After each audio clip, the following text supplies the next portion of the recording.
The mansion had 43 cameras, motion sensors in every hallway, a private control room with live feeds running 24 hours a day. Ethan Caldwell had built the most sophisticated surveillance system money could buy, all of it, every lens and every wire, dedicated to one purpose: protecting his paralyzed 4-year-old son. But when Naomi Carter walked through those gates on her first day as the new maid, quiet and unhurried and watching everything just a little too carefully, she noticed something that all those cameras had never caught. And what she uncovered inside that house would force a billionaire to realize that the one thing his system could never monitor was the truth.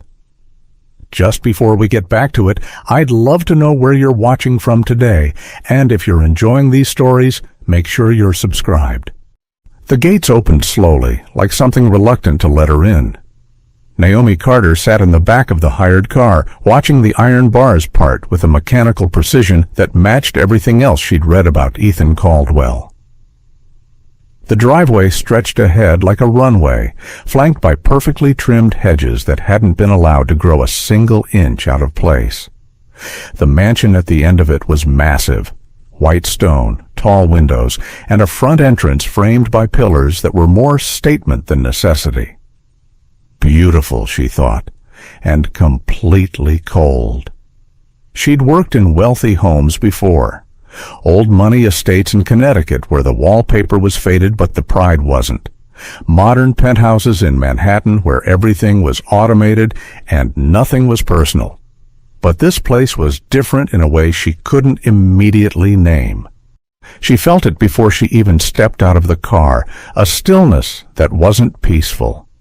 It was held, like a room where everyone had agreed, without speaking, to keep their voices low. The driver carried her single bag to the entrance without a word. A woman in a pressed gray uniform opened the front door before Naomi even reached the top step. "Ms. Carter," the woman's tone was practiced, polite but measured. "I'm Helen, head of household staff. Mr. Caldwell is expecting you." Naomi followed her inside. The interior was exactly what the exterior promised: vast, immaculate, and deeply impersonal. High ceilings, marble floors so polished they reflected the light in soft waves. Art on the walls that had been chosen for value rather than feeling. Everything in its place, everything deliberate. She noticed the staff before she noticed the rooms. 3 of them passed through the entrance hall in the time it took Helen to lead her toward the east wing. Not one of them made eye contact with Naomi. Not one of them spoke. They moved with their heads slightly down and their paths carefully calculated, like people who had learned that taking up too much space had consequences. The 3rd one, a young woman carrying a stack of fresh towels, nearly brushed past Naomi in the doorway and reflexively stepped aside with a small flinch, the way people flinch around things they've been trained to avoid. She recovered quickly and kept walking, but Naomi had seen it. It wasn't fear exactly. It was something more specific than that. And it was the particular posture of people who had grown so accustomed to being observed that the habit of self-monitoring had become involuntary. She had seen it in institutional settings. She had not expected to see it in someone's home. Naomi filed that away and kept walking. Ethan Caldwell was standing by the window in a room he apparently used as a secondary office. Not the main one, Helen had said, as if the distinction mattered. He was taller than the photograph suggested. Lean, with the kind of controlled posture that came not from confidence alone, but from years of never allowing himself to fully relax. His suit was dark and fitted, and there wasn't a wrinkle in sight at 4 in the afternoon, which told Naomi something about the kind of man she was dealing with. His hair was dark with gray beginning at the temples, so the kind of gray that comes from strain rather than age, and his hands, she noticed when he reached for the folder on his desk, were very still, deliberately still, the kind of still that takes practice. He turned when she entered, but didn't move toward her. Ms. Carter. He gestured to the chair across from the desk. Sit. It wasn't rude exactly. It was simply how he operated. Direction without decoration.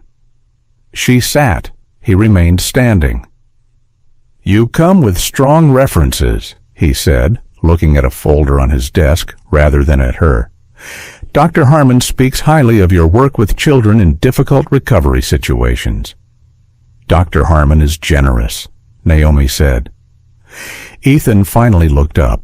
His eyes were a pale gray, and they assessed her the way a person might assess a contract, looking for the clause that would cause problems later. My son's name is Liam, he said. He's 4. 18 months ago, he had an accident that left him with partial paralysis in his lower body. He's been through 2 rounds of physical therapy. A 3rd is scheduled. He does not respond well to new people, and he does not respond well to change. He paused. You are both. I understand, Naomi said. His schedule is structured for a reason. Meals at fixed times, rest periods that don't move, therapy exercises that happen every morning before 10. You will not introduce new stimuli without clearing it with me first. You will not alter his routine without my approval. And you will not. He let the word sit for a moment. Make decisions about his care based on your own judgment alone. Everything goes through me. Naomi held his gaze. Of course. Good.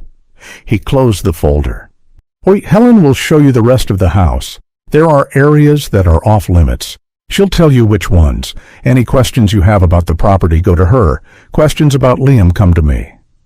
He said it like that was the end of the conversation, so Naomi stood. Mr. Caldwell, she said, pausing at the door. He looked up. Does Liam know I'm coming today? Something moved across his face, too fast to catch cleanly. He was told, Ethan said. Naomi nodded and followed Helen out.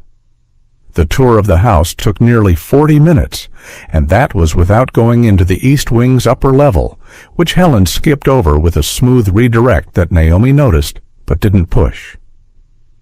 The house had everything. A chef's kitchen, a sunlit therapy room, a library that smelled of books that had actually been read, a garden that was accessible via a ramp, clearly installed for Liam. The care taken in designing around his limitations was evident. Ethan Caldwell may have been cold in person, but whoever had designed this space had thought deeply about a small boy's daily experience. She was shown to her room on the ground floor, simple, clean, with a window that looked out onto the east garden. Nice enough. She set her bag on the bed and stood in the center of the room for a moment, breathing. Then she looked up. It was small, barely noticeable if you weren't looking. A tiny lens, no larger than a shirt button, set into the molding above the bookshelf at an angle that gave it a wide view of the room. Not the bathroom, just the room.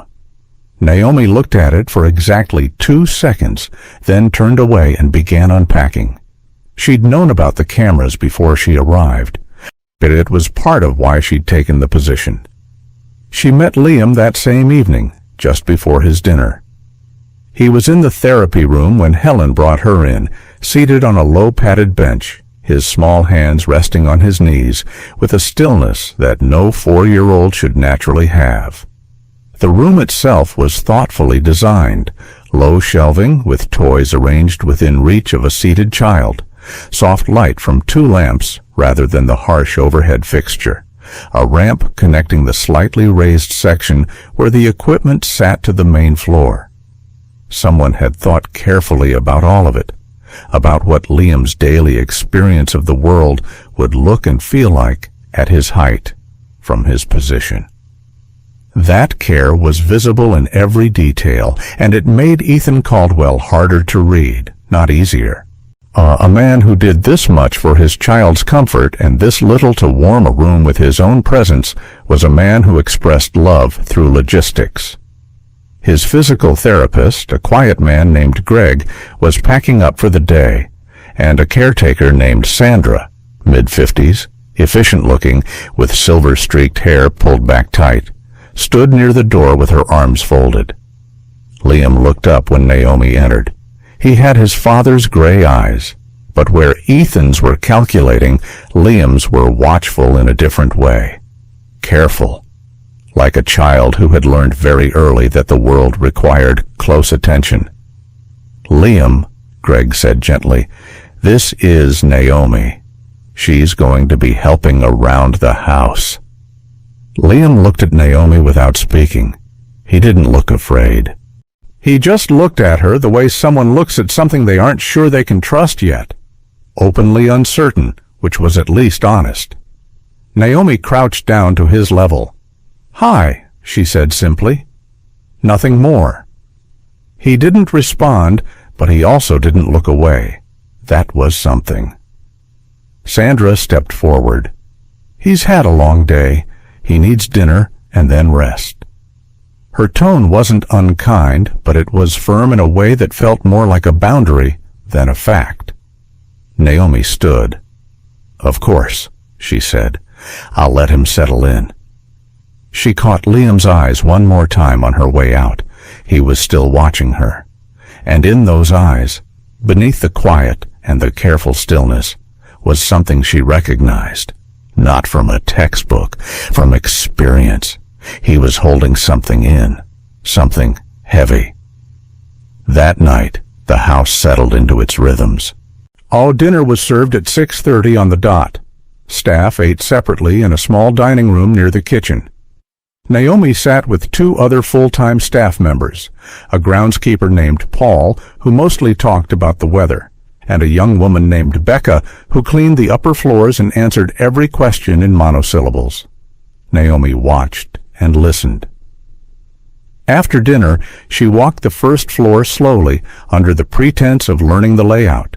She moved through the hallways at an unhurried pace, letting herself absorb the details of the space. That was when she found the second camera. It was positioned in the narrow corridor that connected the east wing to the staff quarters. Not aimed at any room, not pointed at any entrance. It was directed at the corridor itself, specifically at the stretch of hallway that only staff would ever use. There was no reason for a safety camera to be placed there. Liam never came down that corridor. There was nothing of value in that direction.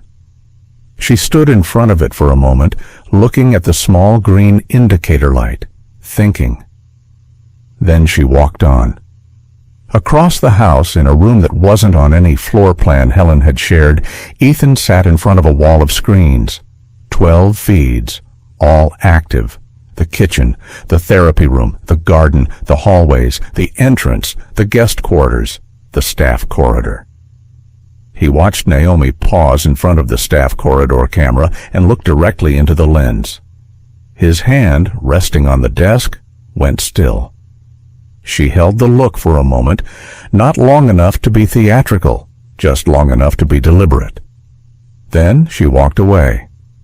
He leaned forward slightly in his chair, studying the feed. Most new staff, when they encountered a camera they hadn't expected, did one of three things. They looked startled and looked away. They looked around guiltily, like they'd been caught doing something wrong, or they simply didn't notice at all. Naomi had done none of those things. She had looked at it the way someone looks at a fact they've just confirmed. Ethan sat back, his fingers coming together in front of him. Behind him, on a separate screen, a paused image sat frozen. A timestamp from 18 months ago, from the day everything changed. The timestamp read 2:43 p.m. The frame was blurred, the way footage sometimes blurs when the system auto-adjusts exposure in a bright room. He'd paused it there the first time he watched it. He'd never moved past it. But some part of him, the part that had built an empire by calculating risk and knowing exactly how much truth he could absorb at once, had decided, somewhere in those early grief-fogged weeks, that this was as far as he could go. He hadn't deleted it. He hadn't moved it. He'd just stopped watching. He turned away from that screen and kept his eyes on Naomi's retreating figure until she disappeared around the corner. He didn't know what she was, not yet, but she was not what she appeared. 3 days passed before Liam let Naomi close. Not close in terms of proximity. She was in and out of his space from the first morning, bringing meals, sitting nearby during therapy, following the careful schedule Ethan had laid out with the exactness of someone who understood that deviation would cost her the position, but close in the way that mattered. The way where a child stops monitoring you and simply lets you be in the room. It happened on the third afternoon. She had brought him a small bowl of apple slices, cut the way Greg had mentioned he preferred, thin and without the skin, and set it on the low table near his bench without making it an event. Then she sat on the floor nearby, not facing him, and began to do nothing in particular. She wasn't performing calm. She just was calm. After about 10 minutes, Liam reached over and took a piece of apple. That was it. That was the moment. She didn't react, didn't smile too wide or say something encouraging that would have made it strange. She just stayed where she was, and he chewed his apple quietly, and between them the air felt, for the first time since she'd arrived, like something other than held breath. He didn't speak much. But Naomi had been told this in the briefing, that Liam had significantly reduced verbal communication since the accident, that therapists attributed it to a combination of trauma and the kind of internal withdrawal that some children fell into after major physical disruption. He understood everything said to him. That was clear. His comprehension was intact, perhaps even sharp. He simply chose, for reasons of his own, to keep his responses minimal. But he communicated. That was what the reports had missed. On the fourth morning, she watched him during a quiet period in the therapy room. He had a set of wooden blocks on the floor in front of him, and he was arranging them. Not building, arranging. And as she watched, she realized the arrangement wasn't random. He was grouping them by weight, by the sound they made when tapped together, and by some internal logic she couldn't immediately read. Then he picked up a wooden spoon, left over from an occupational therapy session, and began tapping the floor. Tap, tap, tap. Pause, tap. She watched the rhythm. It repeated. Tap, tap, tap. Pause, tap. Not random. The pauses were consistent. The intervals between the group taps were too measured to be accidental. She'd worked with children who used rhythm and repetitive motion as a way to manage anxiety. Some rocked, some hummed, some traced patterns on surfaces with their fingers. But this had a different quality. It felt intentional in a way that went beyond self-soothing. It felt like someone trying to say something in a language that hadn't been offered to them yet. She didn't say anything, just watched. Later, when she was alone, she sat with it, the pattern, or the careful arrangement of blocks, the way his eyes tracked things in the room that others seemed not to notice. Liam wasn't a child who had retreated from the world. He was a child who had retreated from people. He was still very much present. The question was what had made the distinction so necessary for him. She noticed the anxiety response on the fifth day. Sandra, the senior caretaker, came into the therapy room during a quiet session to pass along a message from Ethan about a schedule adjustment for the following week. Standard, routine, the kind of interruption that happened a dozen times a day in a house this size. But the moment Sandra stepped through the door, Liam's whole body shifted. It was subtle. If you weren't watching him the way Naomi was watching him, you might have missed it. His shoulders came up slightly. His hands, which had been relaxed on the bench, curled toward his sides. His eyes found Sandra and stayed on her, not with curiosity, the way he watched most people, but with something careful and controlled, the way a person watches something they don't want to let out of their sight. Sandra spoke to Naomi without acknowledging Liam directly, which struck Naomi as odd for a woman who had allegedly been his primary caretaker for over a year. She delivered the message, made a small adjustment to something on the shelf by the door, and left. The moment she was gone, Liam exhaled. It was barely audible, but it was there. Naomi filed it away with everything else. Ethan was watching, of course. He was always watching. By the end of the first week, he had noticed several things about Naomi Carter that didn't fit the profile of a household employee, even a skilled one. She moved through the house with a quality of attention that wasn't about doing her job well. It was something more purposeful than that. She was absorbing, cataloging. In the same way a person reads a room not because they need to know where the furniture is, but because they want to understand how the room functions. He'd had other staff with strong instincts. He'd had people who were observant, efficient, perceptive. But there was a quality to Naomi's observation that was different in a way he couldn't fully articulate. She wasn't looking for what was obvious. She was looking for what was hidden underneath the obvious. That made her interesting, and that made her a variable he needed to control. But he pulled her employment file again and read it more carefully than he had before. Everything checked out. References were verifiable. Background was clean. Education was solid. Courses in child development, behavioral psychology, 2 years working in a residential care environment. The resume was legitimate. And yet something about the way she moved through his house felt less like someone learning a new job, and more like someone executing a plan they'd arrived with. He sat back and looked at the live feeds.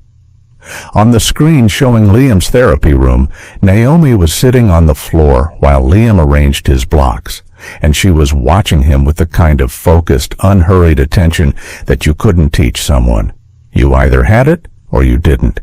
And the fact that she had it, in the context of this house, in this moment, made Ethan's jaw tighten with something he couldn't name cleanly.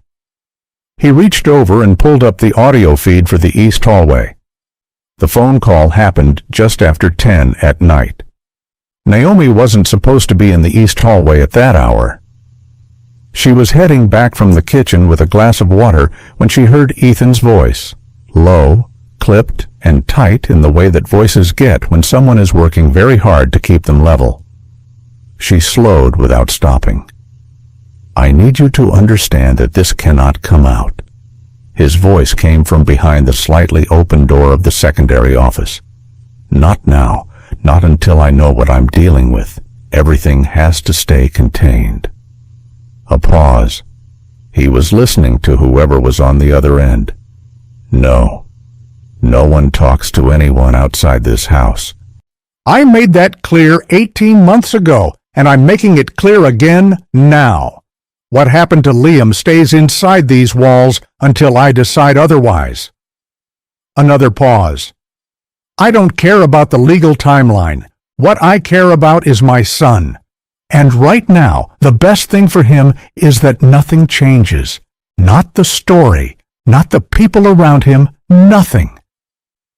She heard him end the call. She walked on, her footsteps quiet on the marble, her face giving nothing away. Back in her room, she sat on the edge of the bed in the dark. What happened to Liam stays inside these walls. She turned that over carefully. It could mean a grieving father trying to shield his son from public exposure. It could mean an intensely private man drawing a boundary around a painful family event. Those were the charitable readings. But not the story was not something a grieving father said. That was something someone said when the story needed protecting.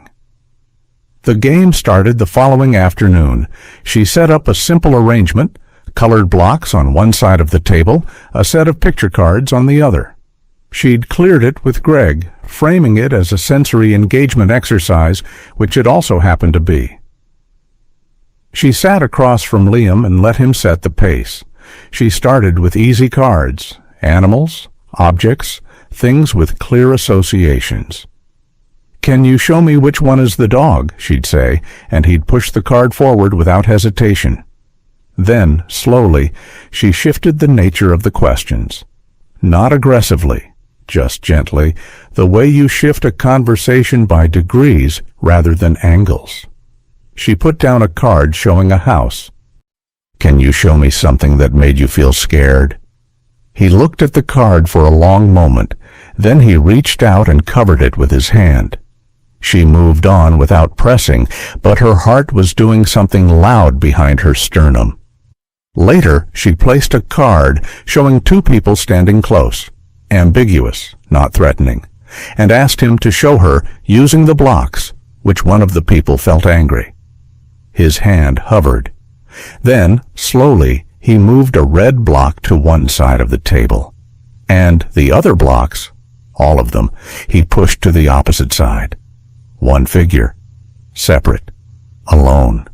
She sat with that for a moment, keeping her face still, her voice easy. "Okay," she said softly. "Good job, Liam." He looked up at her, and for just a second, something in his expression shifted, a small, almost imperceptible loosening. It like a knot that had been pulled tight for a very long time and had just been touched for the first time by something that wasn't trying to pull it tighter. The dismissal happened 2 days later. His name was Ron, a maintenance worker who'd been on the estate for nearly 3 years. Naomi didn't know what had been said between him and Ethan. She only knew what she saw. Ron leaving through the service entrance with a cardboard box and a look on his face that wasn't quite anger and wasn't quite relief, but something in between. Helen confirmed it that evening in the manner she confirmed everything, briefly, with no invitation to follow up. "Ron's contract has ended," she said, and that was the full story according to Helen. But Naomi had overheard, earlier that same day, the beginning of a sharp exchange between Ron and Ethan in the main corridor. She'd only caught fragments, Ron saying something about "what I saw," and Ethan's voice dropping so low it became a warning rather than a reply. After Ron left, the house absorbed the gap he'd left with practiced ease. No one mentioned him. No one asked. They simply adjusted their routines around his absence the way water finds the shape of a new container. Naomi watched the rest of the staff that evening. Not one of them seemed surprised. Late on a Tuesday evening, she was helping Liam through his pre-sleep routine, the specific sequence of steps Greg had outlined, done in the same order every night because the predictability helped him settle, when she heard footsteps approaching from the hallway. The footsteps were distinctive, a heavier weight, an uneven pace. She recognized them as Sandra's before the woman even appeared in the doorway. Liam's hand, which had been resting loosely in hers, closed tight. Not a casual grip, a grip that came from something specific. Naomi kept her hand still, kept her voice the same quiet register it had been, kept everything in the room unchanged. She did not look at Sandra. "He's almost settled," she said, without turning. 5 more minutes?" There was a pause in the doorway. Then Sandra's footsteps retreated. Liam's hand didn't loosen for another full minute. When it finally did, Naomi looked down at him. His eyes were half closed, the way they got when his body was winding down despite his mind's efforts to keep watch. She stayed where she was until his breathing evened out. Then she walked to the window and stood there in the dark, looking at the garden, and let herself think. The cameras, the restricted feeds, the deleted footage she'd seen referenced in a file she shouldn't have been able to access through a system gap she'd spent 4 days finding. The way Ron had been silenced and removed. The way Sandra moved through the house with a quiet claim to authority that nobody had officially assigned her. And Liam, small, silent, watchful Liam, who had gripped her hand like someone who understood in his bones the difference between safe and not safe. She turned and looked at the camera in the corner of the hallway outside his door. Ethan was watching. She knew that by now with certainty. He was watching everything, all the time, watching the feeds with the intensity of a man who believed that if he saw enough, he would eventually see the right thing. But there were things the cameras hadn't caught, things they weren't positioned to catch. And she was beginning to believe that the gaps in the surveillance system weren't accidents. They were choices. Someone had designed those gaps deliberately. And the question that had been sitting at the edge of her mind since her first night in the house moved now to the center of it. Was the person who designed those blind spots trying to hide something from Ethan? Or had Ethan designed them himself to keep certain truths from reaching a surface he wasn't ready to face? She walked back to her room slowly, her footsteps quiet, her mind anything but. The house watched her go. And somewhere in the dark, behind a wall of screens, Ethan Caldwell sat very still, watching her walk away, and asked himself a question he'd been avoiding for 18 months. What if he had been watching everything and still missed what mattered most? The second week began the way the first had ended, with Naomi watching and Ethan watching her watch. But something had shifted. The house felt the same on the surface. The routines held. Meals at their fixed times. Greg arriving at 8:30 for Liam's morning therapy. Sandra moving through the corridors with her particular brand of quiet authority. Helen managing the household with the efficiency of someone who had long ago stopped thinking of the work as personal. All of it exactly as it had been. Except that Naomi had started moving differently. Not dramatically. Not in a way that would trip any obvious wire. The changes were small, a slightly different route to the kitchen in the mornings. A tendency to pause at certain junctions in the hallways, as if she'd forgotten something and was retracing her steps. Occasional moments where she would stop near a window or a doorframe and look out at something with an expression of mild distraction. It looked completely natural. It was completely deliberate. She was testing the system. She already knew the cameras were there. She had cataloged most of them in the first week. The visible ones that Ethan apparently didn't bother hiding, positioned as standard security fixtures in common areas, and the less obvious ones she'd found through careful attention to angles and indicator lights. What she was doing now was something more specific. She was mapping reaction times. Watching to see whether a deviation in her movement would generate a response, a staff member appearing slightly earlier than usual in a corridor she'd entered, a door to a restricted room closing just before she reached it, a message from Helen about a routine she hadn't actually broken. Ethan had real-time access to those feeds. If he was watching her as closely as she believed, her movements would create ripples. By the third morning, she'd confirmed it. She took a route past the East Wing's upper staircase, off limits, according to Helen's tour, and within 11 minutes, Helen appeared to remind her about a supply inventory that needed checking in the opposite direction. It was smooth, it was practiced, and it told Naomi that Ethan was not just reviewing footage at the end of the day. He was watching live. She adjusted accordingly. The blind spots took longer to find. She'd expected gaps. Every surveillance system had them, even meticulously designed ones. The human eye, even translated through a camera lens, could only hold so many angles at once. But the gaps in this system were unusual. They weren't where engineering limitations would naturally place them. They were in specific, deliberate locations. Corners that would be easy to cover with a repositioned lens, but hadn't been. A stretch of hallway near the therapy room's secondary entrance where the camera angle stopped just short of a full view. a small alcove off the main sitting room where two walls came together at an angle that killed any line of sight from the nearest mounted lens. Deliberate gaps, she kept thinking, not oversights. She started using them quietly, standing in the alcove while she thought, pausing in the hallway, stretched near the therapy room when she needed a moment that wasn't recorded. She kept it infrequent enough to look accidental, but she was learning the language of this house's unseeing places, and it was telling her something she hadn't fully expected. Someone had built these gaps into the system, and whoever had done it knew exactly what the cameras could and could not see. It was in the hallway stretch on a Wednesday afternoon that Liam spoke for the first time. Not full words, not a sentence, but real language. Something intended to communicate a specific thing offered to a specific person with the vulnerability that takes more courage in a frightened child than most adults ever have to find. Naomi had brought him to the therapy room for his afternoon quiet period, and Greg had stepped out briefly to take a call. Sandra was elsewhere in the house. The corridor outside was empty.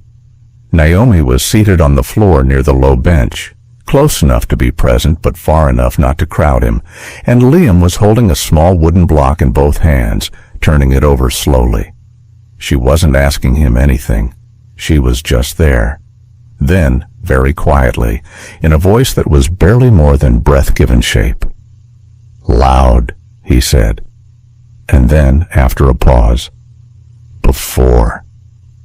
She kept her face still, kept her posture exactly where it was, kept breathing at the same rate. "Before what, baby?" she said, just as quietly. His hands tightened on the block. He didn't answer the question, but his eyes, those careful, watchful gray eyes, moved to the door. Then back to her. "Loud," he said again. She nodded slowly. "Someone was loud," she said. Not a question, a confirmation offered back to him. He looked at the block. Then he set it down on the bench beside him, gently, carefully, the way children set things down when they are done with them, not because they've lost interest, but because they've said what they needed to say. She sat with it for a long moment after Greg returned and the session resumed. Loud. Before. It wasn't much, but it was the first unsolicited communication she'd gotten from him that was directly tied to the event, and it had come in one of the camera's blind spots. She didn't think that was a coincidence. She thought Liam, in whatever way a 4-year-old understands such things, had learned where the watching stopped. Ethan noticed the shift in her patterns by Tuesday of that same week. He pulled up her movement logs. The system tracked timestamps and locations automatically, so he had a record of everywhere she'd been within camera range, and studied them over the course of an evening in his control room. There were gaps, small ones, places where Naomi simply dropped out of the visible frame for short periods, 3 minutes here, 5 minutes there.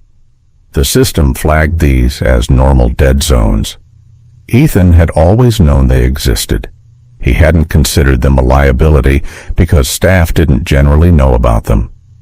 He looked at the pattern of her gaps and felt something tighten behind his sternum. They weren't random. He was not a man who believed in coincidence. He had built his company on the principle that patterns were always intentional, even when the person creating them didn't realize it. And this pattern, these specific dead zones accessed in a specific sequence, never repeated too closely together, was the work of someone who had mapped his system. He pulled up her feed and watched her in real time for a long while, saying nothing, thinking hard. She was smart. He had known that from the beginning. He had not known how smart, or what kind of smart, or what exactly she was doing with it. He picked up his phone, set it back down, picked it up again. He didn't make the call. Instead, he pulled up a different screen. Older footage from the week after the accident, when the system had been running, but he'd been too wrecked to watch it carefully. He scanned through hours of footage from that period, looking for something he'd never allowed himself to look for before. so he found it near the end of a long night of searching. A timestamp, a location, a movement. He sat very still and looked at what was on the screen. Then he closed the feed and pressed both hands flat against the desk and breathed. She found the toy on a Thursday morning. She was reorganizing the lower shelving in Liam's room, a legitimate task Helen had asked her to handle, when her hand reached behind a stack of soft storage boxes and touched something hard. She pulled it out slowly. It was a small plastic truck, red once, now faded, with one wheel missing and a long crack running across the cab from front to back. The kind of damage that didn't come from ordinary play. It looked like something that had been struck or fallen from a significant height onto a hard surface. She turned it over in her hands. On the underside, and in the gap where the missing wheel had been, there was something caught in the plastic, a trace of something dark, dried to a crust. She didn't jump to conclusions. It could have been mud, paint, juice from a spilled cup, but the way it was distributed, pressed into the joint rather than smeared across the surface, suggested it hadn't gotten there through ordinary contact. She set the truck back where she'd found it. Not because she wanted to leave it there, but because she understood that moving evidence before you understood what it was, evidence of was the fastest way to lose the thread. She memorized its exact position behind the boxes and kept moving through the task. The staff records were not difficult to access, not because the system was poorly secured, but because Naomi had found a gap in the household management software through a login terminal in the supply room that had been set up for inventory access and never properly restricted. She didn't go looking for it deliberately. She found it because she was thorough, and thorough people eventually find the things that careless ones leave open. She didn't take much time in the records, just enough to cross-reference the staff schedule from the day of the accident against what she already knew. What she found was a gap she hadn't expected. Sandra's log showed her clocking in at noon on the day of the accident, but an earlier version of the same record, a draft version still cached in the system, showed a different clock in time. A time that would have placed her in the house, and specifically near Liam's play area, 90 minutes earlier than the official log reflected. A 90-minute discrepancy. The accident had occurred at 2:43 p.m. Naomi sat with that number for a long moment. Then she closed the terminal and walked away with measured steps, the way you walk when you've just found something that changes the shape of everything else you've been looking at. That same evening, Ethan was in his control room well past midnight. He had the footage from the day of the accident open again, the paused frame at 2:43 p.m. He'd been sitting with it for nearly an hour. Normally he closed it before getting this close. Tonight he didn't close it. He moved the playback forward. 1 frame, 2 frames. Then he stopped, and he sat there in the blue light of the screen with his elbows on his knees and his hands covering his mouth. And he looked at what was on the screen without letting himself look away. He didn't watch it fully. Not yet. But he moved further than he ever had before, and what he saw in those few additional frames, the blurred edge of a figure, the posture of a small body attempting to move in a direction away from something, settled into him like cold water. He reached over and paused it again, sat back, stared at the ceiling. For 18 months he had told himself the cameras had missed it, that the system had failed, that it was a blind spot, the one angle he hadn't covered, the one moment that had slipped through. But sitting here now, looking at the footage, he was beginning to understand something he didn't want to understand. The footage hadn't missed anything, he just hadn't let himself watch it. The tension in the house changed on a Friday. It was the kind of change that doesn't announce itself, it just arrives in the texture of things. In the way Ethan paused slightly too long before giving Naomi a routine instruction that morning. in the way his eyes tracked her when she crossed the main hall, not with the careful analytical distance he'd maintained before, but with something closer and less controlled, like a man who has been holding a question inside long enough that it has started to show on his face, whether he means it to or not. He tested her at lunch. Naomi was carrying Liam's afternoon snack through the corridor when Ethan appeared from the direction of his office, not something he did during working hours. He fell into step beside her, which was unusual enough that she noted it immediately without letting it register on her face. "Liam seems more settled this week," he said. "He's getting used to the routine," Naomi replied. "Greg says he's more verbal during sessions." "That's good to hear. He says it started around the same time you joined the household." She glanced at him briefly. "Children respond to consistency. It takes time." "It does," Ethan agreed. Then, after a pause that was precisely one beat too long, "You seem very comfortable here, Miss Carter, for someone who's only been here 2 weeks." She stopped at Liam's door and turned to face him. "Is that a problem?" He looked at her with those pale gray eyes that were, she was increasingly sure, the same eyes Liam used to look for things that weren't obvious. "Not at all," he said. "I'm simply observant." "So am I," she said, and she went inside. She heard him stand in the corridor for a moment before walking away.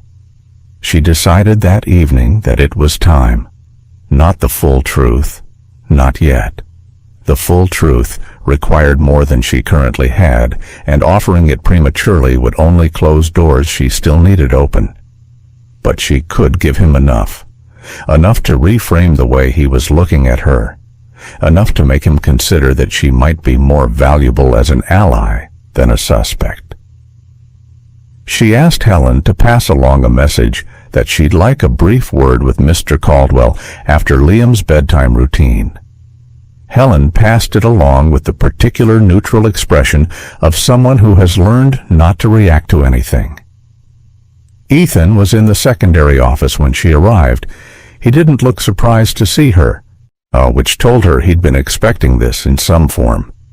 He gestured to the chair, and this time, unlike their first meeting, he sat down too. "You wanted to speak with me," he said. "Yes." She folded her hands in her lap. "I owe you some transparency." He said nothing, just watched. "My background isn't only in household management," she said. "Before I took on private care positions, I spent 4 years working in residential settings for children with complex trauma histories. Behavioral observation, communication support, recovery-oriented care. It's why I work the way I do with Liam. The methods aren't standard Maid's work. I should have disclosed the full extent of my background during the hiring process." A long pause. Something shifted in his expression. Not softening exactly, but a recalibration. He was updating his model of her. She could see it happening. "Why didn't you?" he asked. "Because in my experience, when families know you have that kind of background, they either over-rely on you in ways that aren't appropriate, or they become defensive, as if the expertise implies a judgment of how they've handled things." She looked at him steadily. "I didn't want either dynamic. I wanted to simply do the work." Another pause, longer this time. "And the work," he said carefully, "involves what exactly?" "Watching, listening, building trust slowly, without forcing it." She paused. "The same things you're trying to do with your surveillance system, just from a different direction." The air in the room shifted. Not dramatically. Ethan was too controlled for dramatic shifts. But something about the way he held his shoulders changed. "That's a direct thing to say," he said. "You're a direct person," she replied. "I thought you'd prefer it." He looked at her for a long moment. Then he looked at the surface of his desk, and in his profile, she saw something she hadn't seen before. Not calculation. Something older and heavier than calculation. "How long have you known about the control room?" he asked. "Since the end of the first week," she said. He nodded slowly, as if he had expected something close to that answer and was confirming it rather than being surprised. "And the gaps in the system?" She held his gaze. "I noticed them." "And what have you concluded from noticing them?" "That they were intentional," she said. "Which makes them interesting, because someone either built them in to protect their own movements, or to protect someone else's." He was very still. You're suggesting I designed my own surveillance system with blind spots." "I'm not suggesting anything," she said. "I'm telling you what I observed." The silence stretched for nearly a full minute. Outside the window, the garden was dark, the lights along the pathway casting low amber pools across the hedges. "Liam's trauma isn't purely physical," she said, shifting the ground carefully. "I think you know that. The paralysis has a physical cause, but his recovery has been slower than it should be for the injury he sustained. That kind of stall usually means there's a psychological component, fear that hasn't been processed, something the body is holding on to because the mind hasn't been given a safe way to release it yet." Ethan's jaw worked once. "The therapist said, the therapists don't spend unstructured time with him," she said. "Not the way I do." She paused. "He's communicating. Not in the way adults expect children to communicate, but he's communicating.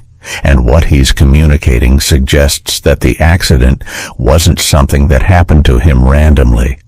It was something he witnessed, and something he's afraid to remember out loud." The silence that followed was different from the previous ones. Fuller. Heavier. "Tell me what he said," Ethan said. His voice was quiet in a way that wasn't calm. It was quiet the way things are quiet when someone is holding them very carefully because they know that if they don't, something will break. "Loud before," she said. "And he positions himself physically when I use indirect exercises. He consistently separates one figure from the group. One figure that has a quality he communicates as angry." She let that sit for a moment. "He also grips my hand every time he hears Sandra's footsteps." Ethan's face did something complicated, several things in rapid succession that he tried to keep out of his expression and didn't entirely succeed at. "Sandra has been with this family for 6 years, he said. "I know," Naomi said. "That's not an accusation. It's an observation. You asked me to tell you what I'd seen." He agreed to let her continue before she left the room. He didn't say it warmly. It wasn't warmth he had available at that moment.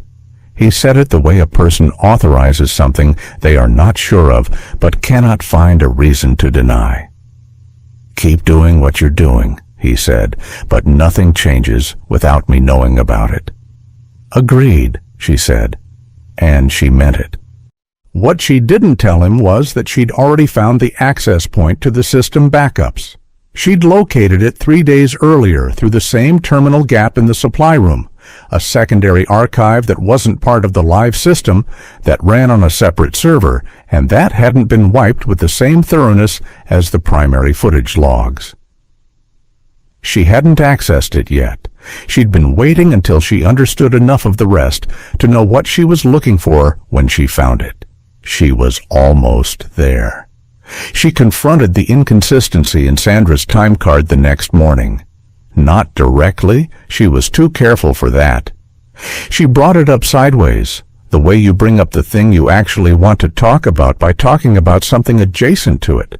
She found Sandra in the supply corridor, checking inventory against a clipboard, and made small talk for a few minutes about Liam's upcoming therapy schedule adjustment. Then, as if it had just occurred to her, "I was looking at the household log to cross-reference the therapy records," she said, "and I noticed there's a discrepancy in some of the older staff timing entries. Probably a system glitch. The software seems to cache old versions of records. Have you had that happen before?" Sandra's pen stopped moving on the clipboard.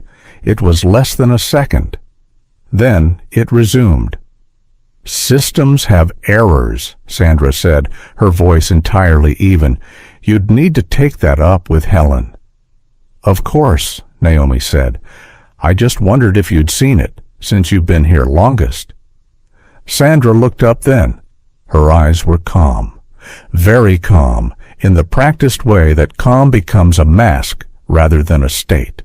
"I wouldn't know anything about system records," she said. "That's administrative." "Right," Naomi said pleasantly.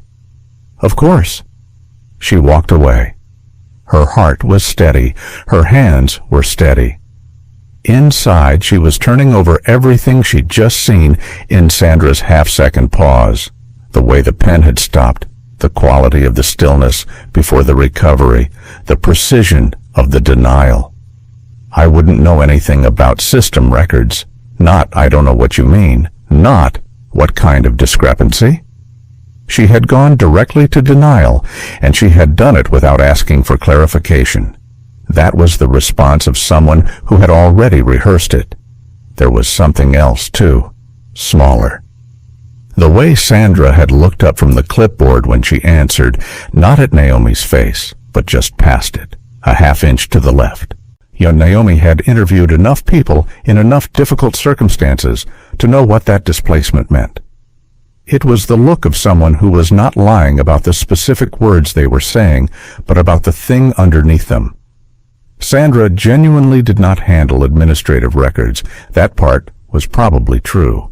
What wasn't true was the part she hadn't said, the part her eyes had quietly moved away from. Liam found a new word that afternoon. They were in the therapy room, in the blind spot stretch near the secondary entrance, and Naomi was guiding him through a simple sequencing exercise. Picture cards arranged in order of what came first, what came next. She'd done it a dozen times before as a standard occupational exercise. Today, she'd adjusted the cards slightly, and introducing images that mapped loosely onto familiar household environments. She laid 3 cards in front of him. A room, a person standing, a person sitting on the floor. "Can you put them in order?" she said. "What happened first?" He looked at the cards for a long time. Then he moved the room card to the left. First. Then the person standing. Second. Then he stopped at the 3rd card, the person on the floor, and looked at it with an expression she had learned to read as the edge of something that cost him, the place just before it became too much. "It's okay," she said softly. "You can just leave it there." He didn't leave it. He moved it into position. Third. Then he looked up at her, and in the quietest voice he had yet used with her, quieter even than loud before, he said, "Not fall." She looked at him. "Not fall?" she repeated, keeping her voice the same gentle register. He shook his head once, slowly, deliberately, the clearest physical assertion she had seen from him. She exhaled through her nose, kept her face the same. "Okay," she said. "Okay, Liam." He reached over and took a piece of apple from the bowl she'd brought, like it was settled now, like the saying of it had done what it needed to do. She sat with the weight of those 2 words long after he had moved on to other things. Not fall, simple, absolute. The testimony of a 4-year-old who had been waiting in his careful, quiet way for someone to ask the right question in the right way at the right time. She went to the backup archive that night. The terminal was in the supply room, and the house was dark and settled. She moved through it without a light, by memory, counting doorways. Sat down at the terminal, accessed the backup server through the gap she'd found, navigating by feel through a menu system that was old and unloved and had not been updated in years. She searched by timestamp. The primary footage from 2:43 p.m. on the day of the accident had been deleted from the main system. She'd known that from the log reference she'd found in her first week, but backup systems don't always sync perfectly with deletions, especially old ones, especially ones that nobody has thought to maintain carefully because the person who should have maintained them was in a grief spiral and the person who needed them gone thought they were. The file was fragmented, corrupted at the edges, but it was there. She opened it. And the image was blurry. The system was trying to reconstruct damaged data and doing it imperfectly. But she could see enough. A room, small furniture, a child's play area, and at the edge of the frame, entering from the left, a figure. The figure moved toward the center of the frame. Then the footage cut out.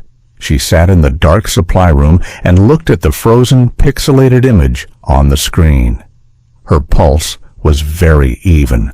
Her breathing was controlled. She had trained herself a long time ago to stay level when the thing she had been looking for finally arrived. She looked at the figure in the frame, blurred, incomplete, but present. And she thought about Liam's voice in the therapy room that afternoon.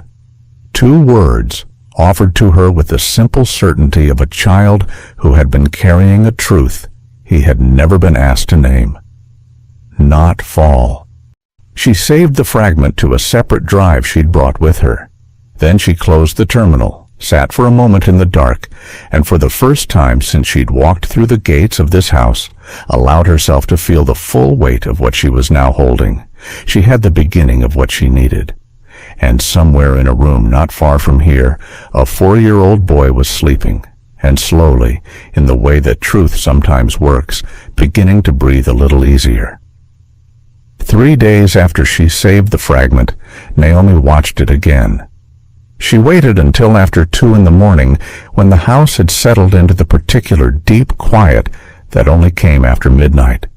No footsteps overhead, no distant closing of doors, no muffled sounds from the kitchen where Becca sometimes made tea when she couldn't sleep.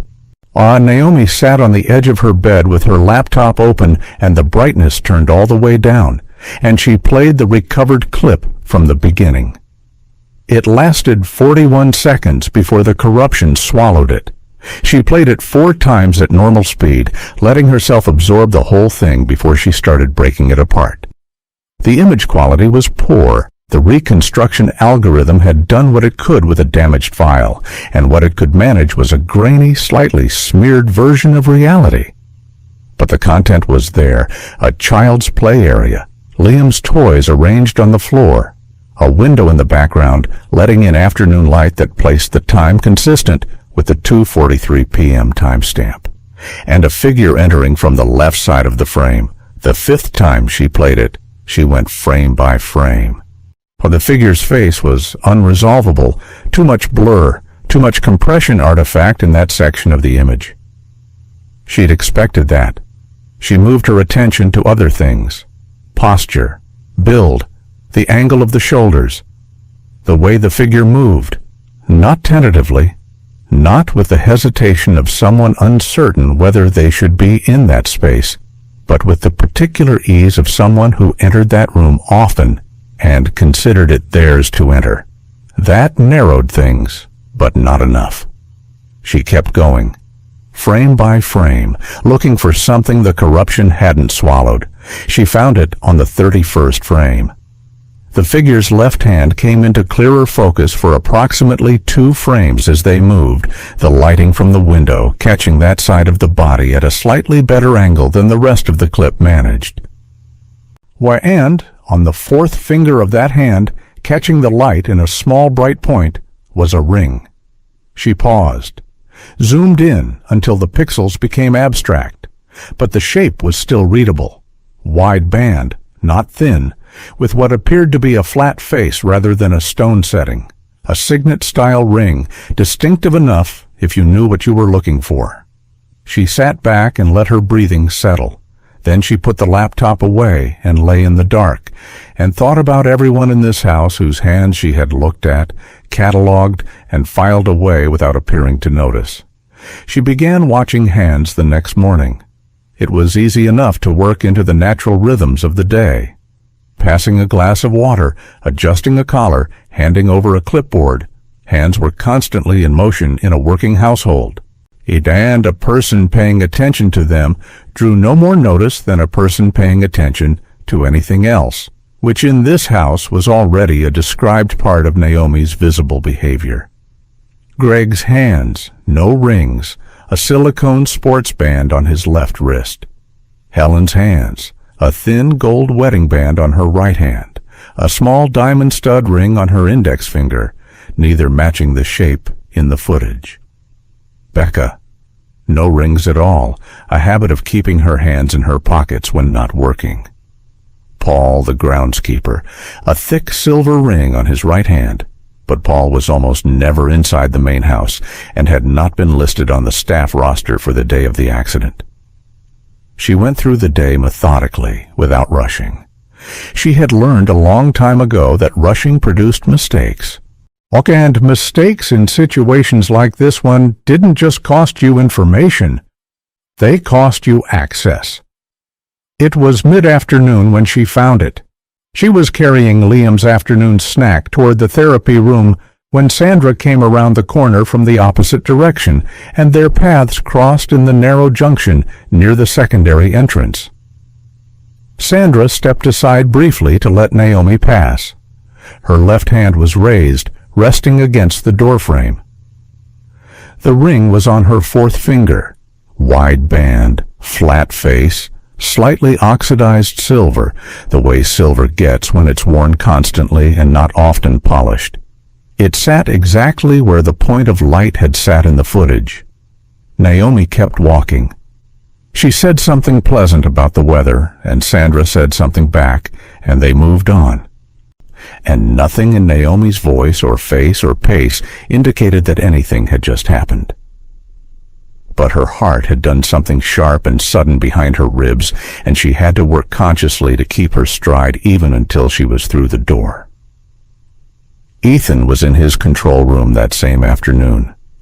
He had been spending more time there than usual, longer hours, later nights. Naomi had noticed the change through small signs. The sound of his office door later in the evenings, the look on his face at breakfast, which had acquired a quality of someone working through something difficult and not sleeping enough in the process. He had the older footage open, the corrupted file from 2:43 p.m. He had watched it before. He'd admitted that to himself now, in the privacy of his own accounting, but that he had watched pieces of it without letting himself see what they contained. Tonight he played it from the beginning and didn't let himself pause. He watched the figure enter the frame. He watched Liam's small body turn toward the incoming presence. And then, this was the part he had always stopped before, begin to move away.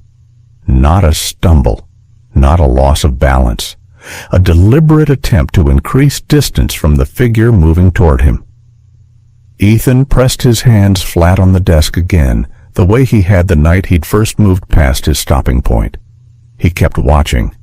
The footage deteriorated badly in the final seconds, the reconstruction collapsing into noise. But he had seen enough. He had seen Liam moving away, and he had seen the figure continuing forward, and then the clip ended. He sat in the blue light for a long time. When there was something else he had been doing over the past several days, something he hadn't told Naomi and hadn't told anyone. He had been going back through months of footage, not the day of the accident specifically, but the weeks surrounding it, the ordinary days, the routine hours. He had been watching Sandra with Liam in the way that he now, looking back, understood he had never truly watched before, because he had trusted her completely, and trust had made him selective in what he allowed the footage to tell him. What he saw, watching without that filter, was different from what he had believed he'd seen before. Nothing dramatic, no obvious moments. but a quality, a pattern of interaction that, once you saw it, you couldn't unsee. Sandra speaking to Liam in tones that were too clipped for a child already prone to withdrawal. Sandra removing toys from his reach without explanation. Sandra's face when she thought the camera angle was poor, which it often was, in the rooms where he'd built the gaps, carrying an expression he would have dismissed before as tiredness and now recognized as something that sat closer to contempt. He thought about Liam gripping Naomi's hand every time he heard Sandra's footsteps. He thought about 18 months of calling it a phase. He reached for his phone. Naomi was in the corridor outside Liam's room when her phone buzzed with a message from Helen.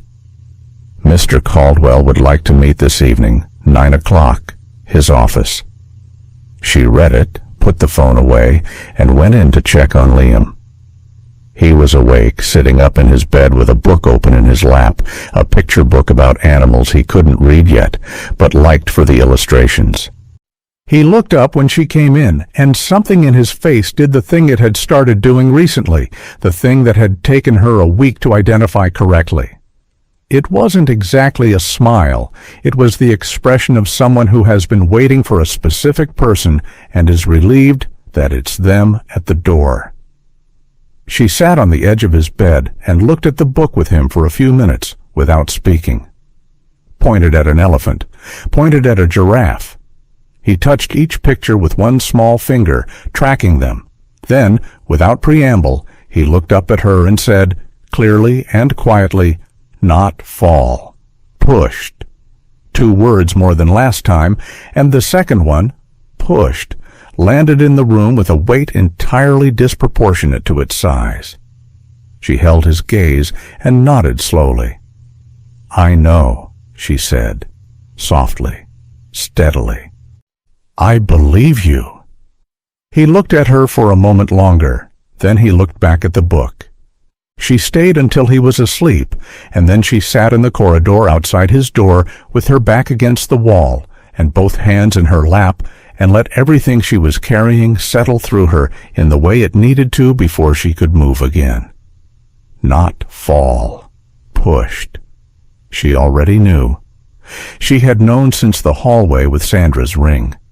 But hearing it from him, in his small, careful voice, offered to her freely, made it something different, made it solid in a way that evidence alone couldn't.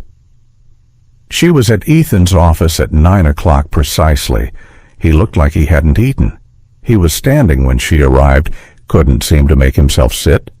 And the screens in the background of the room, visible through the partially open control room door, showed paused footage. She didn't look at it directly. "Close the door," he said. She did. "I watched it," he said. He didn't specify. He didn't need to. "I know," she said. He turned away from her and stood at the window. Outside, the garden was dark.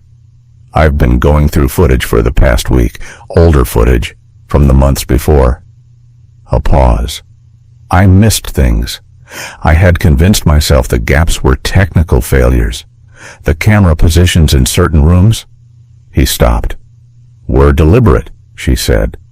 He didn't answer that directly. He turned back around. "Liam's been communicating with you." "Yes."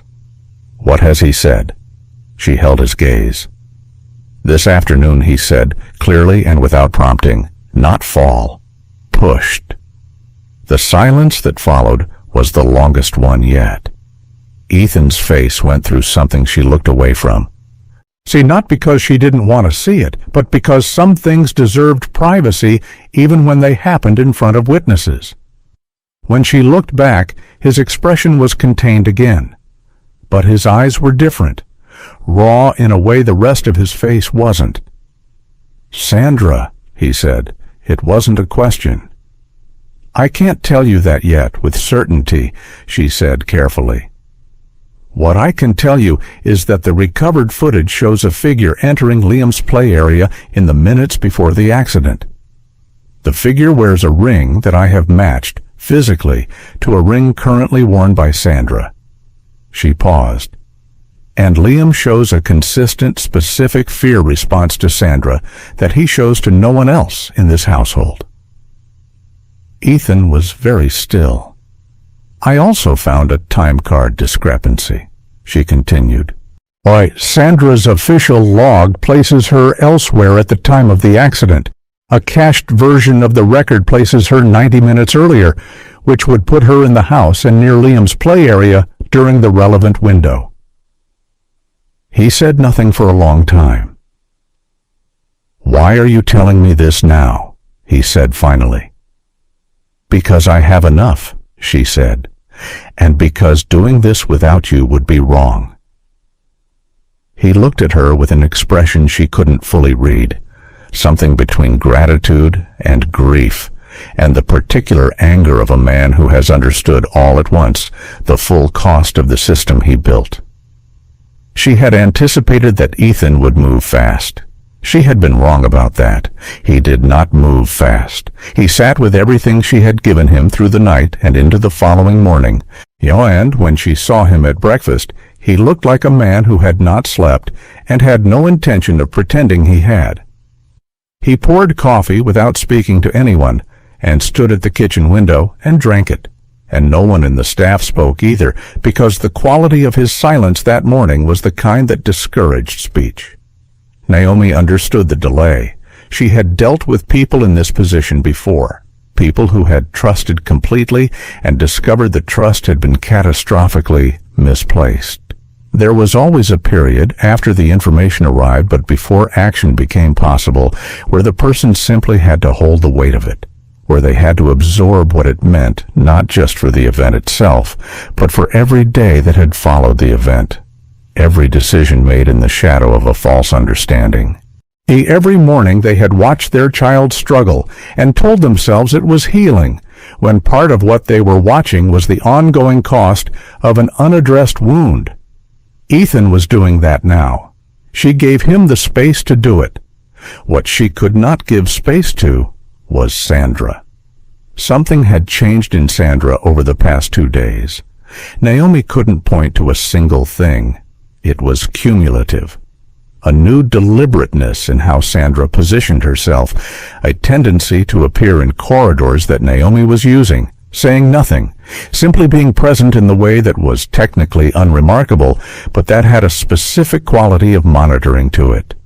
Twice Naomi had arrived at Liam's therapy room to find Sandra already there, engaged in some small task that could have been done at any other time. And she had begun trying to change Liam's routine. On Tuesday, she suggested to Greg that Liam's afternoon quiet period be moved to a different room, the sitting room on the west side, which was further from the therapy room's secondary entrance, further from the blind spot in the corridor, further from the places where Liam had slowly, carefully begun to breathe. Greg had deferred to Naomi on the change, and Naomi had said pleasantly that they should keep consistency for now, and Sandra had smiled and agreed and said nothing further. But the attempt had been made. And the thing about an attempt like that, dressed up as routine care, offered with a reasonable face, was that it was impossible to object to directly without appearing unreasonable yourself. That was how it worked. That was how it had probably always worked with Sandra. Every move made in the language of concern, in every boundary pushed in the vocabulary of helpfulness. Naomi had encountered this pattern before, in professional settings very different from this one, and she knew it for what it was. Control exercised through plausible deniability, so thoroughly integrated into a person's manner that even they might not fully recognize it as control. Naomi began making sure she was never between Sandra and an exit when they were in the same room. She cataloged Sandra's movements the way she had cataloged the cameras, systematically, without apparent effort, building a picture. Liam, meanwhile, was changing, not dramatically, but the way a room changes when someone opens a window, the air was different. He was initiating contact now, something he had not done in the early weeks. He would bring a toy to where Naomi was sitting and set it near her. Not asking anything, just placing it in her orbit. He was making sounds more frequently during therapy, not yet language, but the precursor to language, the kind of vocalizing that Greg noted with visible cautious optimism in his session reports. And he was moving slightly more, small things, shifting his weight, reaching for something at the edge of his range rather than waiting for it to be brought closer. His lower body still didn't respond the way it should.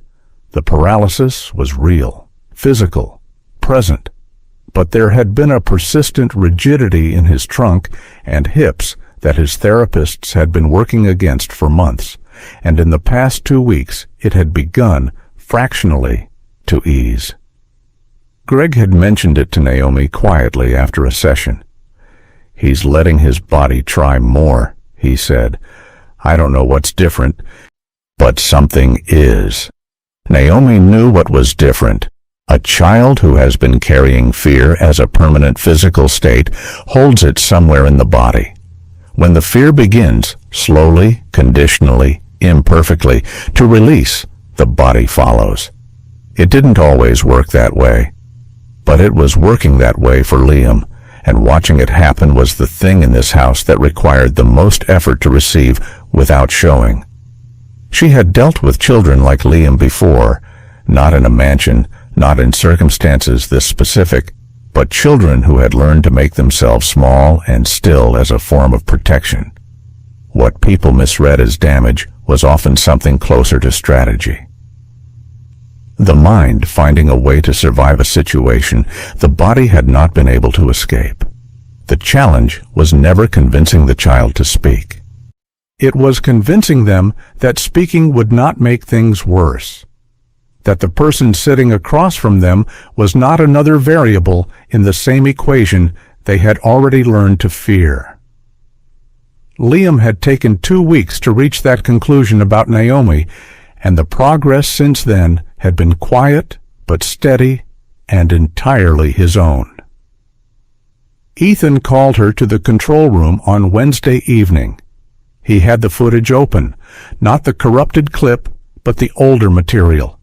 He had organized it in a way that told her he had spent considerable time on it. Timestamps highlighted, sections flagged. He walked her through what he had found over the past weeks of self-directed review, and she listened carefully, adding what she knew where it fit, and when he was done they sat in the low light of the screens and were quiet for a moment. "She's been altering her routine," Ethan said. "Since Monday." "Yes," Naomi said. "She knows something has changed." "She suspects," Naomi said. "She doesn't know what I found or what you've seen, but she can read shifts in behavior the same way I can. She's been in this house long enough." Ethan looked at the screen showing the live feed for the main corridor. Empty. "She tried to move Liam's afternoon schedule." "Greg told you." "Greg tells me things when he thinks they matter." He paused. "He's been telling me things about Liam's progress, too. He thinks you've done something remarkable with him in a short time." "Liam did it," Naomi said. "I just stayed in the room." Ethan was quiet for a moment. "She planted doubt about you," he said. 2 weeks ago. She came to me and suggested that your interest in Liam was unusual, that your methods were outside your stated role. She said she was concerned you might be developing an unhealthy attachment." He glanced at Naomi. "I didn't act on it." "But you considered it," Naomi said. "No accusation in it. A fact." "For about an hour," he said. "Then I watched you with him for the rest of that afternoon on the feed, and I stopped considering it." She nodded. "She's trying to isolate him from you," he said. "The schedule change, the appearance in corridors. I've watched the pattern. She's done it before, with the staff member before you, and the one before that." He said it quietly, and the quiet of it was worse than anger would have been. I thought she was being protective of Liam's routine. I told myself she was doing her job. The control room was very still. I want to handle this carefully, Naomi said. If she suspects we have the footage, she may try to access the backup server before we've secured what's there. I've already isolated the server, Ethan said. Last night. It's offline and the existing data is locked. He paused. I'm not a man who does nothing when he understands the situation. I know, she said. What I'm asking is that we don't move too quickly on Sandra herself. If she panics, and we don't yet have the complete picture, she may create problems for Liam's testimony, such as it is, by attempting to reframe his responses or interfere with his care. Ethan's jaw tightened. You think she'd use him? I think she already has, Naomi said evenly. That's the concern. He looked at the screen for a long time. What do you need? One more day, she said. I want to complete the fragment analysis. There's a section in the last 5 frames of the clip that the reconstruction algorithm hasn't fully resolved yet. I think there's more visible in the room than we've been able to see. He nodded. She had the fragment open again at midnight, running it through a different reconstruction approach she'd found in the backup server's own toolkit, an older algorithm, less sophisticated, but better at recovering spatial information from certain types of corruption. The last 5 frames were still largely noise, but in frame 39, for less than a second, the corruption cleared slightly at the upper right corner of the image, the corner showing the edge of the doorframe Liam had been moving toward. The doorframe was empty, meaning that at the moment the corruption cleared, Liam had not yet reached it. He had been moving toward it. And the figure had been moving toward him. And the footage ended before either trajectory completed. But in frame 39, with the doorframe briefly clear, the spatial information told her something new. The figure's arm was raised. Not in the way a person raises an arm to reach for something on a shelf, in the way a person raises an arm in a gesture that carries force. She stared at the frame for a long time, not fall, pushed. She saved the reconstructed frames, compiled everything into a single organized file, and labeled it carefully. Then she sat back and looked at the wall of her small room and let herself acknowledge what this had become. Not a suspicion anymore, not a careful working hypothesis. It was the shape of what had happened, assembled from enough pieces that the gaps no longer changed the picture. A 6-year trusted caretaker. A moment of rage or frustration in a child's play area. A 4-year-old who could not escape quickly enough, whose body had paid the price, and whose silence had been the one mercy the situation offered the person responsible, because a child who barely spoke could not, it seemed, be heard. Except that he could. He had spoken to Naomi, in blind spots, in quiet moments, in the space she had deliberately made for him. He had spoken, and she had listened. She gathered the files and the drive and thought about Ethan watching the footage in that control room he'd built to see everything, and missing the thing that mattered most because he had trusted the wrong person. The cameras hadn't failed. The trust had. And in the morning, together, they would begin the work of making it right. The morning Ethan called Sandra to his office, the sky outside was overcast and gray, the kind of flat winter light that flattens everything beneath it. Naomi knew it was happening before it happened. She had watched Ethan at breakfast move through the meal with the particular focused stillness of someone who has made a decision and is now simply waiting for the right moment to execute it. He drank his coffee. He looked at nothing specific. And when Helen came in to confirm the day's schedule, he said quietly that he would need Sandra in his office at 10. Naomi kept Liam in the therapy room. She had Greg run an extended session, not because she was hiding Liam from what was coming, but because the therapy room was far enough from the main office that sound wouldn't carry, and because whatever happened at 10 o'clock, And Liam did not need to be near it. She sat in her usual spot on the floor and watched Liam work through his exercises with Greg, and she was present in the room while also listening, in some interior way, to the rest of the house. At 3 minutes past 10, she heard the office door close. Ethan had arranged the room deliberately, not to intimidate. He had long since learned that intimidation was a tool for people who didn't have evidence. He had the compiled files open on his laptop, the reconstructed footage queued, and the printed time card comparison on the desk in front of him. When Sandra entered and sat across from him, he looked at her for a moment without speaking. The way he looked at things he was assessing completely before he committed to a response. Sandra looked back at him. Calm, arranged, the face she always wore. "I want to talk about the day of Liam's accident," Ethan said. Something moved in Sandra's eyes. Not fear, not yet. Something more controlled than fear.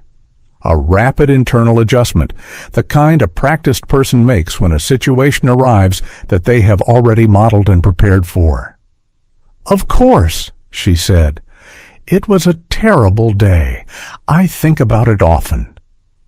"I'm sure you do," Ethan said. He turned the laptop to face her. He played the footage from the beginning. He let it run through all 41 seconds without commentary. He watched her face while she watched the screen. She was good. He would give her that. The response was measured, a slight tightening around the eyes that could pass for distress at watching something painful. A small shift in her posture that mimicked the language of someone confronted with a difficult memory. Now, if he hadn't spent the past week studying her patterns frame by frame, he might have believed it. When the clip ended, he placed the time card comparison on the desk in front of her. "Your official log shows you arriving at noon," he said.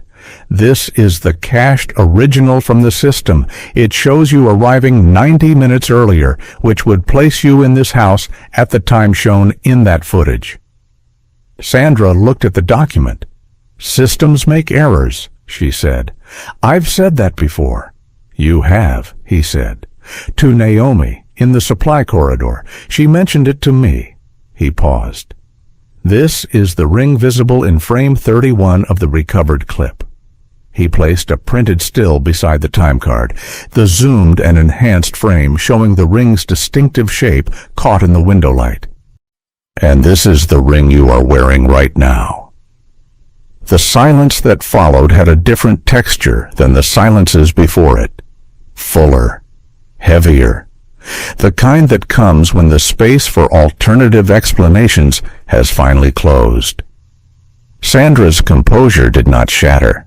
It cracked, a fine hairline fracture that showed itself in the way her chin lifted slightly, a reflex of defiance that she couldn't fully suppress.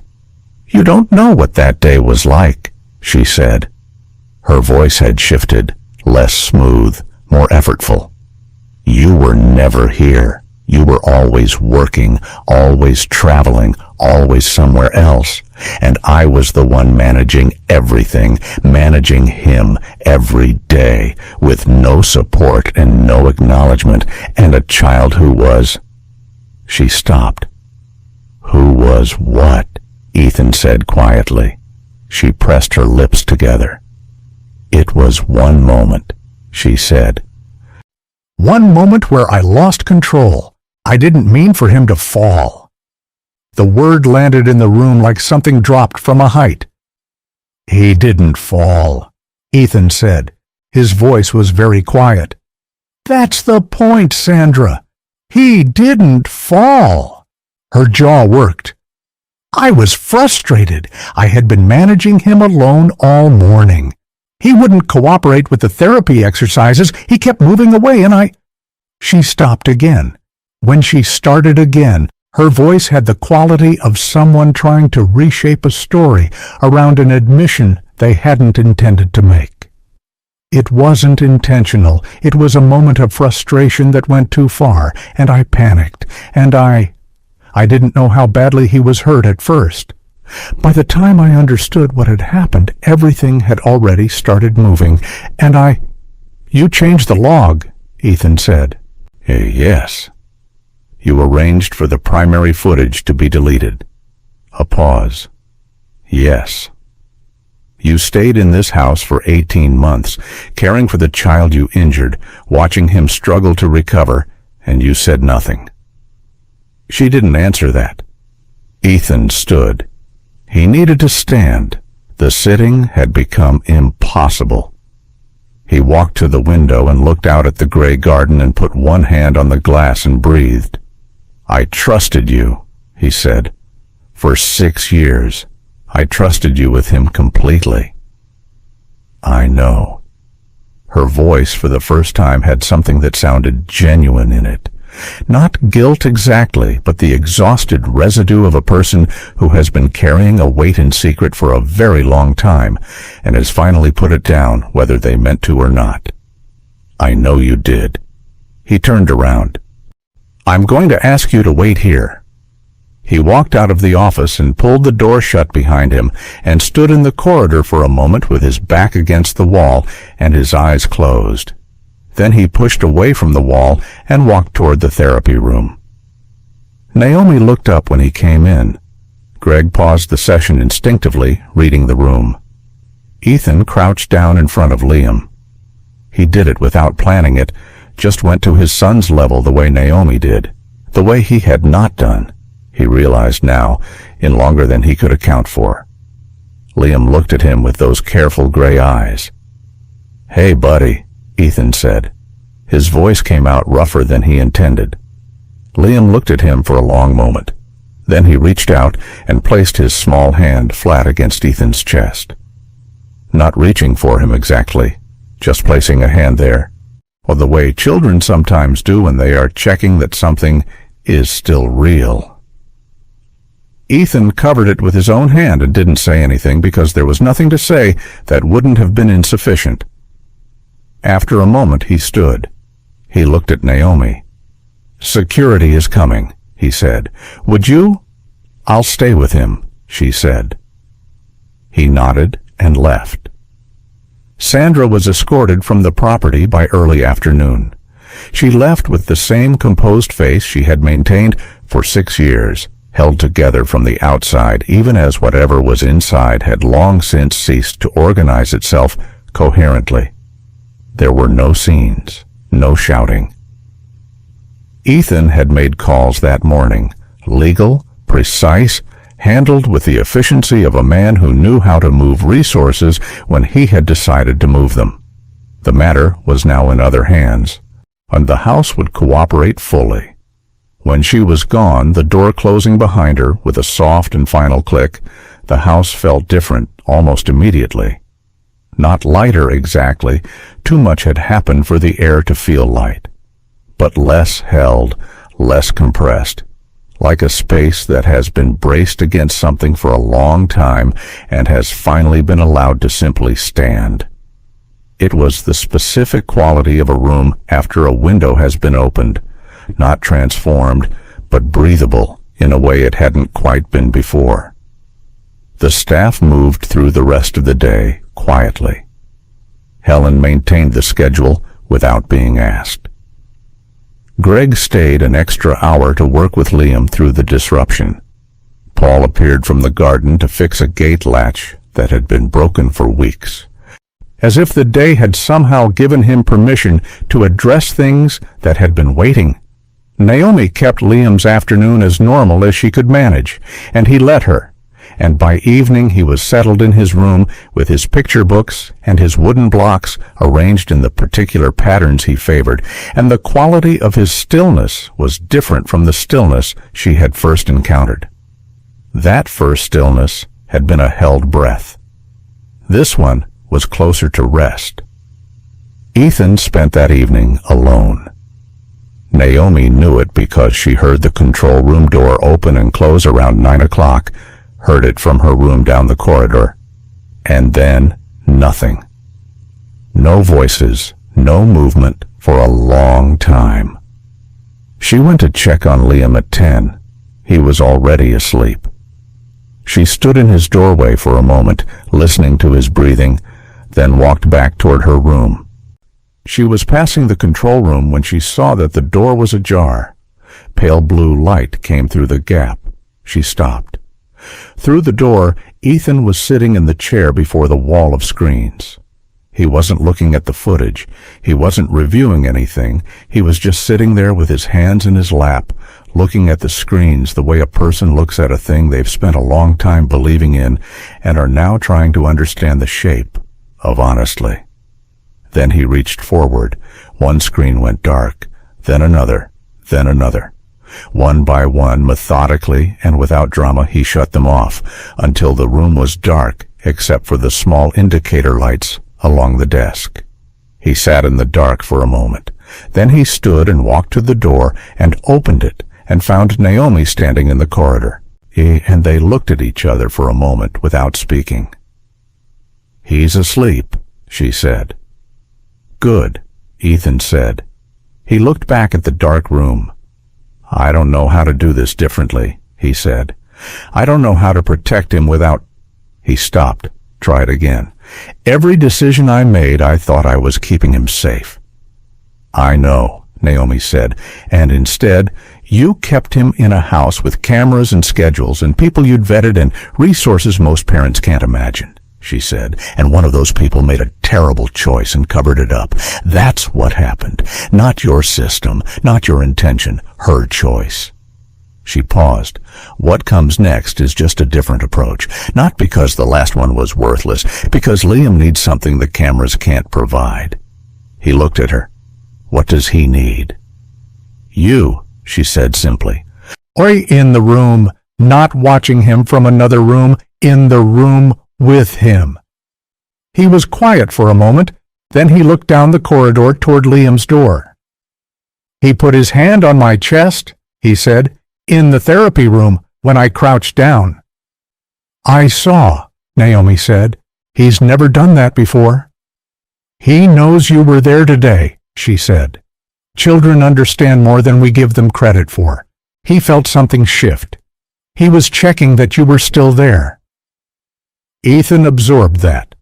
Then he pulled the control room door closed behind him and walked down the corridor. Not back to his office, but toward the part of the house where his son was sleeping. And Naomi watched him go.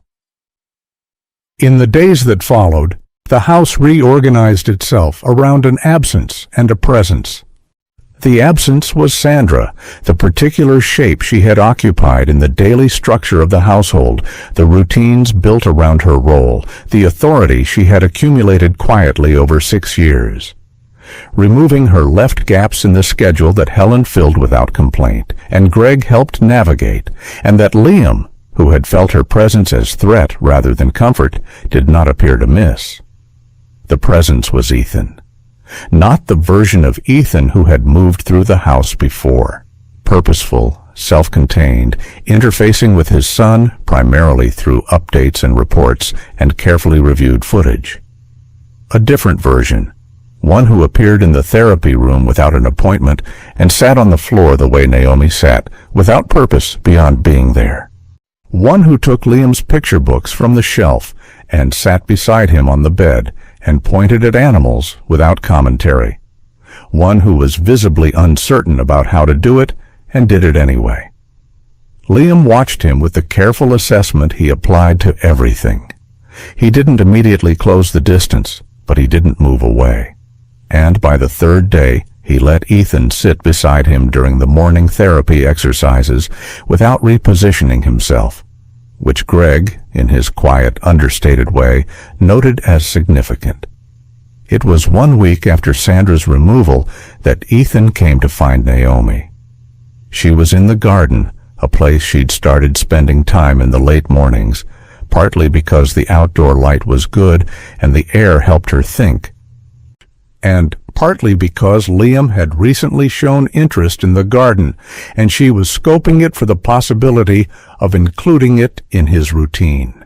Ethan came down the ramp that had been built for Liam's wheelchair access and walked across the stone path and stopped near the bench where she was sitting. "Can I ask you something?" he said. "Of course," she said. He sat down beside her on the bench, which surprised her. He was not generally a person who sat beside people. He looked at the garden for a moment, the bare winter hedges, the amber light on the stone. Then he looked at her. "Why did you really come here?" he asked. "Not the version you gave me in the office, the full version." She had been waiting for this. She had known it would come, had expected it before now, if anything. She had prepared for it and still found, when it arrived, that the preparation only took you so far. There is no entirely comfortable way to tell someone the truth about the reason you entered their life. You can frame it carefully, and she had, and the framing would help. But the core of it was still what it was, and she had learned that the only real option with truths like this was to offer them plainly and let the other person decide what to do with them. 4 years ago, she said, I was working on a case. Indirectly, I wasn't the primary. A consulting role for a family advocacy organization dealing with a situation involving a child in a corporate adjacent care arrangement. She paused. The case connected to a company that your company had a subsidiary partnership with at the time. A negligent situation. A child was harmed through a failure of oversight. The people responsible had resources and the family didn't, and the outcome was not just. She stopped, started again. The child in that case didn't recover the way Liam is recovering, and I made a decision after that if I encountered a situation with the same shape, I wouldn't approach it from the outside. Ethan was very still. When I heard about Liam's accident, she said, and the inconsistencies in what was being reported, the timeline, the nature of the injury, the way information about it had been kept internal. It had the same shape, not identical, but the same underlying structure, a child, a closed environment, people with the power and motivation to control the narrative. She held his gaze. I wasn't investigating your company. I wasn't here to expose you. I came because a little boy was in a house where something had gone wrong, and the people around him were more invested in the story than in him. The garden was quiet. A bird moved through the hedges somewhere to the left, and the sound of it faded. You should have told me, he said. Yes, she said. I considered it. The risk was that you would remove me before I could find what I was looking for, given how much you valued control of the environment. She said it without apology, but also without hardness. I made a judgment call. I'm not asking you to think it was the right one. He looked at the garden for a long moment. The case 4 years ago, he said. The subsidiary partnership. I didn't know about the negligence situation at the time. I found out afterward.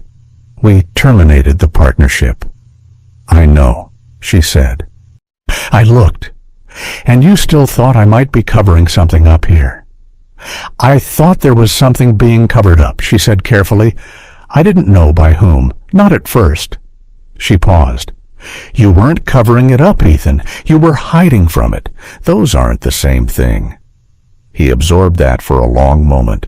Something moved through his expression, complex and layered and not fully resolvable from the outside. You succeeded where I failed, he said finally. With all of it. The system I built, the money I spent, the years I put into surveillance and control and security, and you walked in with nothing and found what I couldn't see. You were too close to it, she said, and you were doing it alone. He looked at his hands. Liam trusts you, he said. He trusts you in a way he doesn't trust almost anyone.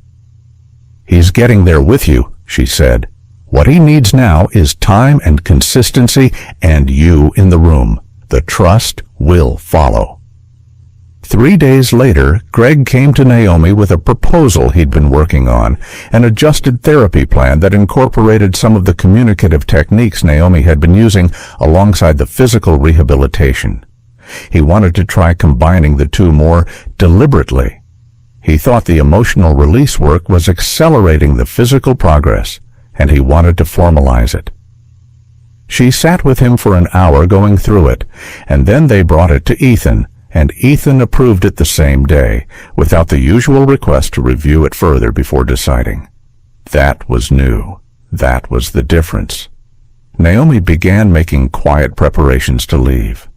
She didn't announce it immediately. She wanted to make sure the new structure was solid before she stepped back, wanted to see Ethan in the room with Liam consistently enough that it had become natural, wanted Greg's new plan underway, wanted the daily rhythms of the house reestablished around something healthier than what had existed before.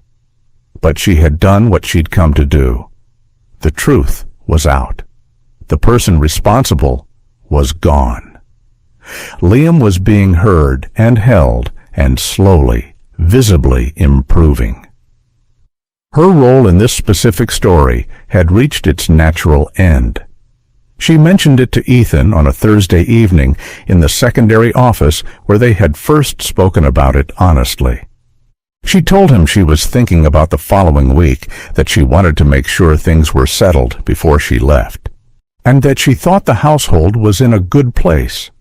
He listened without interrupting. Then he was quiet for a moment. "I'd like you to stay," he said. "Your household staff is capable," she said. "Greg is excellent.